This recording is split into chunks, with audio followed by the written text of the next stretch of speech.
Practicing your pentatonics doesn't have to be boring. This is part 2. Here it goes.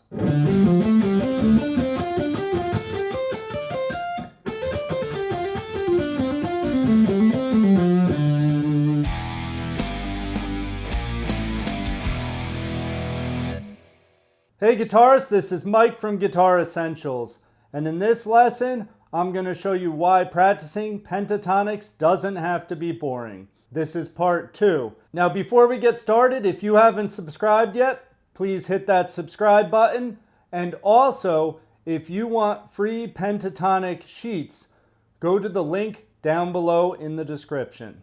So let's get started. Oftentimes they say what goes up must come down. When we practice scales, we practice going up ascending and down descending, but we tend to do it the same way. So in this lesson, I'm going to show you 2 examples of ascending in one pattern, but then descending in a different pattern, just to break up the monotony of your practice, but also to use it in your scale runs, as well as formulating guitar licks. So the first one I'm going to show you, we're going to use D minor pentatonic, position form 1. Now if you don't know all these forms, feel free to download those free pentatonic sheets in the description. So form 1 is at the 10th fret. It's 10, 13 on the 6th string, fingers 1 and 4. Then on the next 3 strings, it's frets 10 and 12, fingers 1 and 3. Then on the next string, it's 10, 13, fingers 1 and 4, and then the next string, same thing. And then practicing it backwards.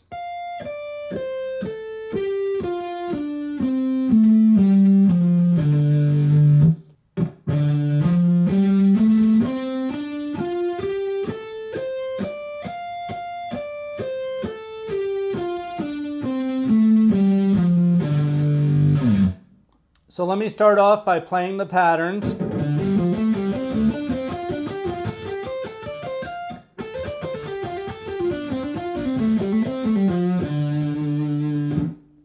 So we start off 10th fret, 6th and 5th string. Then 13, 12, same strings, fingers 4 and 3. And you'll see I roll my fingers so we get a cleaner sound if you're playing with distortion.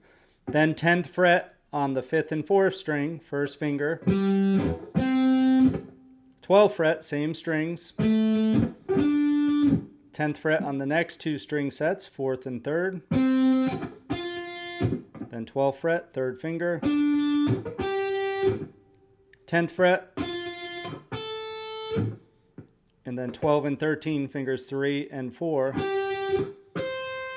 10th fret, 2nd and 1st string. And then 13th fret, pinky. Now the next pattern, descending, we start on the 2nd string. We do a hammer-on from 10 to 13. And then hit 1st string, 10th fret. Then we do that 10, 13, but now 13, 10 as a pull-off. Now the pattern repeats on the 3rd string, but it's now 10, 12, hammer-on. 10th fret on the 2nd string, pull off, 12, 10, 3rd string, and then 12th fret on the 4th string. Same pattern starting on the 4th string now.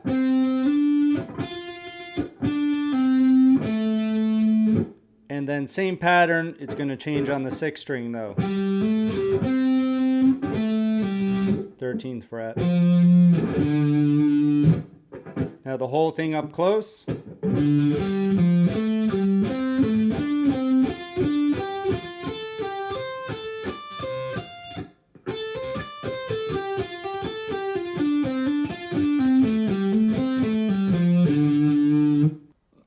So now part 2, I'm going to show you 2 different patterns to use. We're going to use the same scale.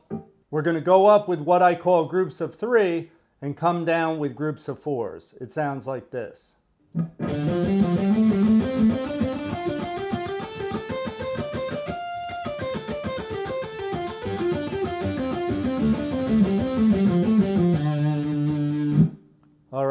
So I'm going to show you up close what I'm doing. I'm just going to play it because you know the finger patterns, where the fingers lie. That the first finger gets the 10th fret. We don't use our second finger at all. Third finger gets the 12th fret. And then the fourth finger gets the 13th fret. So it stays in their grid. So when I descend, you'll notice I'm playing a little bit flat fingered. And that's to access the proper notes, but also to keep the guitar sounding clean in distortion.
So I hope you got a lot of value out of this lesson. What I would recommend is learn as many pentatonic patterns as you can. Of course, you can play up ascending and descending the same way, and I think you should do that. But then to break up the monotony, make it less boring, I would then mix up your patterns. A reminder that if you haven't subscribed yet, please do so. Hit that like button. And also, if you want your free pentatonic charts, the link is in the description. Thanks for watching the lesson, and we'll see you in the next lesson.